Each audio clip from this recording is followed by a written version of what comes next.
Au sommaire, Grand Cru Florimond, le domaine Justin Boxler, un petit objet rigolo et pour finir un vin de saison, un crément ice. Et donc pour la dernière de votre saison, Valérie, Grand Cru Florimond. Oui, alors c'est un Grand Cru marno-calcaire qui se situe sur 2 communes, Ingersheim et Cassenthal. Et effectivement, c'est un Grand Cru qui a 3 expositions, exposition sud, sud-est et est.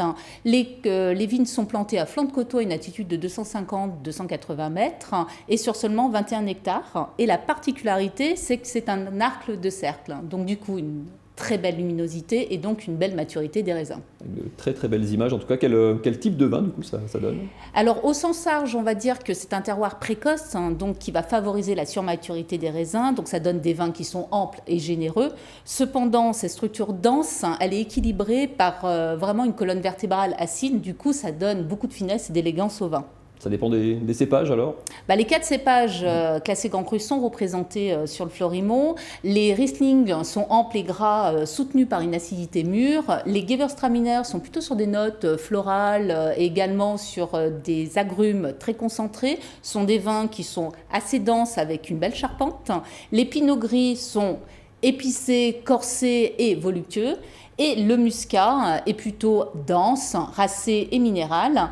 Cependant, le muscat, toute petite surface, 3 hectares sur les 21, donc va rare. Avec une petite particularité en plus liée au lieu. Oui, alors le lieu s'appelle Florimond, mais ça veut dire effectivement c'est un mont fleuri et c'est vraiment la réalité. Il y a une flore incroyable, atypique, variée et riche. On va retrouver des anémones, même des orchidées sauvages et des tulipes.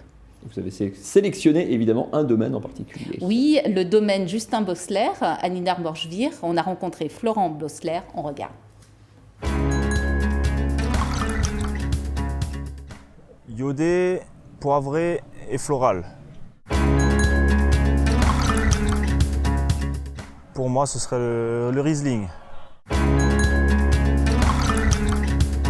Ce Grand Cru Florimond, donc ça serait le Riesling millésime 2013. Une belle tension, un bel équilibre, une très belle année. Moi je suis un grand fan de Vallée du Rhône, donc beaucoup de Saint-Joseph, du Condrieu. J'adore le Condrieu et Châteauneuf du Pape aussi. Pour moi le vin dont je serais le plus fier sur le Grand Cru Florimond, donc ça serait le Riesling millésime 2013. En Vallée du Rhône, donc pour moi ce serait vraiment faire du Saint-Joseph ou vraiment c'est vraiment un vin que j'apprécie énormément, donc si je devais échanger ce vignoble, ce serait vraiment là-bas. Elle nous en parle depuis des semaines, vous nous avez enfin ramené votre objet fétiche. Oui, on me l'a demandé surtout, mais la personne n'est pas là, c'est dommage pour lui. Lionel nous regardera. En fait, c'est une petite coque assez rigolote, c'est une coque avec un verre de vin donc qui bouge, vous voyez, donc... C'est du vrai vin, évidemment. Évidemment. En cas d'urgence, on peut casser la glace. Exactement, avec une petite paille. Non, je plaisante, mais voilà, c'est le petit objet rigolo, clin d'œil de ce soir. Allez, on termine avec votre coup de cœur happy avant que votre téléphone ne sonne. Voilà, tout à fait, mais en silencieux. Donc ce soir, je vous présente le vin de saison. C'est un crément, mais ice. Donc le domaine, c'est Gustav Lorenz. Le nom de la cuvée, c'est Isatis. Et pour la petite anecdote, Isatis, c'est l'autre nom du renard arctique, donc le renard blanc. Donc c'est le petit clin d'œil à la glace et à la fraîcheur. Donc évidemment, les ice, ce sont des créments qui sont dosés en demi-sec. Il faut les servir avec de la glace dans un grand verre à glaçons. Donc évidemment, c'est le vin fraîcheur. Évidemment, de la glace, c'est le seul vin où on peut rajouter de la glace.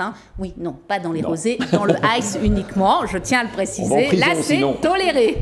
Donc sinon, c'est un vin qui est un très joli crément à la base, déjà. Donc ça, c'est important. On est sur une bulle très fine, une très belle fraîcheur. Le nez est plutôt va s'ouvrir sur des fruits jaunes, des pamplemousses et des fruits exotiques. En bouche, on conserve évidemment de la fraîcheur. On est vraiment sur la même tonalité de notes. Très joli crément ice de la maison Lorenz. Voilà. Merci beaucoup Valérie. On vous retrouve pas la semaine prochaine, non. la saison prochaine. La saison prochaine.